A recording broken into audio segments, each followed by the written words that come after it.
বর্তমান যে দুরবস্থা রাস্তাঘাট এবং বিভিন্ন সমস্যাগুলি রয়েছে, এটা দ্রুততার ভিত্তিতে এই সমস্যার সমাধানের জন্যেই আজকে আমাদেরকে প্রশাসক হিসাবে রাজনৈতিক নেতৃবৃন্দকে 6টা সিটি কর্পোরেশনে আপনার প্রশাসক নিয়োগ দান করেছে।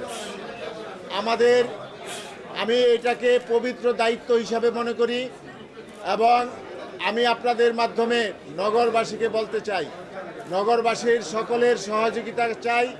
সাংবাদিক, বুদ্ধিজীবী, চাকরিজীবী, শ্রমিক, শিক্ষক, আইনজীবী সহ সকল ধরনের পেশার মানুষের কাছে আমি সহযোগিতা চাই। আমি চাই এই নারায়ণগঞ্জের যে সমস্যাগুলি আছে, আমি একটা নির্দিষ্ট সময় 60 দিনের একটা কর্মসূচি হাতে নিব এবং সেই কর্মসূচির মাধ্যমে ন্যূনতম যে সমস্যাগুলি, এই যে রাস্তাঘাট ভাঙা, এই সমস্যাগুলি সমাধান করব। সবচেয়ে বড় ব্যাপার হলো ধুলাবালি। শহরে যে ধুলাবালি, মানুষ অসুস্থ হয়ে যাচ্ছে, এই ধুলাবালি পরিষ্কার করে এই শহরকে অন্তত একটু ক্লিন সিটি হিসাবে গড়ে তোলার চেষ্টা করব এবং গ্রিন সিটি আমরা গাছ লাগাবো প্রতিটা কোন জায়গায়। আপনারা জানেন যে আমাদের বর্তমান সরকারের মাননীয় প্রধানমন্ত্রী উনি যে পরিবর্তনের যে একটা স্লোগান দিয়েছে, সেই পরিবর্তনের জন্যই আমাদেরকে এখানে বসানো হয়েছে এবং আমাদের নেতা ব্রিফ করেছে এবং সেখানে উনি বলেছেন যে কি কাজ করতে হবে, আমাদেরকে প্রশিক্ষণ দিয়েছে।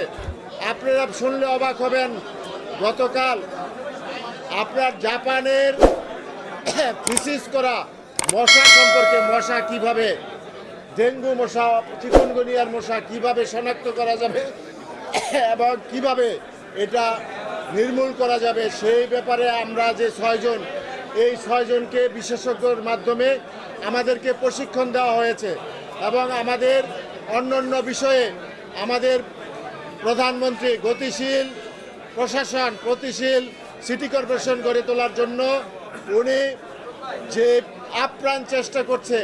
কারণ এই সিটিগুলি বর্তমানের সিটির নাগরিক সমাজ অত্যন্ত দুরবস্থায় আছে। এই দুরবস্থা থেকে আমরা রক্ষা করব। আমাদের প্রথম হবে মশা নিধন, কারণ সামনেই বৃষ্টির মৌসুম আসছে।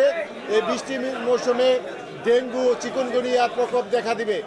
সেটা থেকে বাঁচানোর জন্য আমরা মশা নিধন করব, পরিষ্কার পরিচ্ছন্ন করব, রাস্তাঘাট যেগুলি ভাঙাচোরা আছে সেটা করব এবং যে হকার সমস্যা এবং এই আপনার এই যে অটোরিকশার মধ্যে যানবাহনের যে যানজটের সমস্যা, বাংলাদেশের মধ্যে সবচেয়ে চরম সমস্যা হলো নারায়ণগঞ্জে। এটা আমরা চিহ্নিত করেছি। আমরা এই 60 দিনের মধ্যেই আমরা একটা অন্তত সহনীয় পর্যায়ে যাতে আনতে পারে। হকাররাও তো আমাদেরই নাগরিক, তাদের নিয়ে আমরা বসবো, কিভাবে এটা সমস্যাটা সমাধান করা যায় সেটা নিয়ে কথা বলবো এবং এই যে অটোরিকশা আছে বা যানবাহনের একটা নির্দিষ্ট একটা নীতিমালা করে আমরা দেখবেন যে ইনশাল্লাহ আমার জীবনটাই হলো চ্যালেঞ্জের জীবন। আমি এইটাকে চ্যালেঞ্জ হিসাবে নিলাম এবং আজকে আমাদেরকে সফল হতে হবে। সফলতার বিকল্প নাই। যদি আমি সফল না হই তাহলে আমাদের প্রধানমন্ত্রী সফল হবে না, আমাদের এমপি সাহেবরা সফল হবে না, আমাদের সরকার সফল হবে না। সুতরাং আমাকে সফল হতে হবে এবং এই নারায়ণগঞ্জের যে যারা আছেন আমাদের জনপ্রতিনিধি, এমপি সাহেব সহ আমাদের রাজনৈতিক নেতৃত্ব, এখানে মামুন ভাই, সকলের সহযোগিতা চাই। আপনারা আমার অ্যাক্টিভিটিস দেখবেন। আপনাদের কাছে আমার অনুরোধ, আপনারা যদি আমার ত্রুটি পান আমাকে আগে জানাবেন, আমি সেটা সমাধান করার চেষ্টা করব। আমি চাই একটি মানুষকে, এই নাগরিকদেরকে সেবা দিতে। আমি প্রথমে এই কর্পোরেশনে যারা কর্মকর্তা কর্মচারী আছে তাদের নিয়ে বসবো, কারণ যাদের দিয়ে কাজগুলো করাতে হবে। আমি সাবেক কাউন্সিলর যারা আছে তাদের নিয়ে বসবো।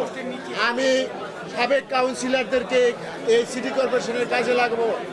আমি সমাজের যারা, এই যে আমাদের রাজনৈতিক একটা বিষয় বোঝেন, প্রতিটা ঘরে ঘরে মহল্লায় মহল্লায় আমাদের দলীয় লোক আছে।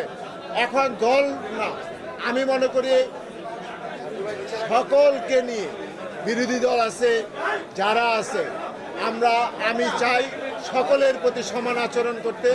আমরা সমান আচরণ করব এবং সকলের সুষম উন্নয়নের মাধ্যমে এই নারায়ণগঞ্জের পরিবর্তন ঘটাবো ইনশাল্লাহ। আমি আপনাদেরকে কথা দিতে পারি যে আমরা অবশ্যই পরিবর্তন করব, সমস্যার সমাধান করব এবং আমরা সফল হব। সফল হওয়ার জন্যই আমরা এখানে এসেছি, সফল হওয়ার জন্য ইনশাল্লাহ সফল হব।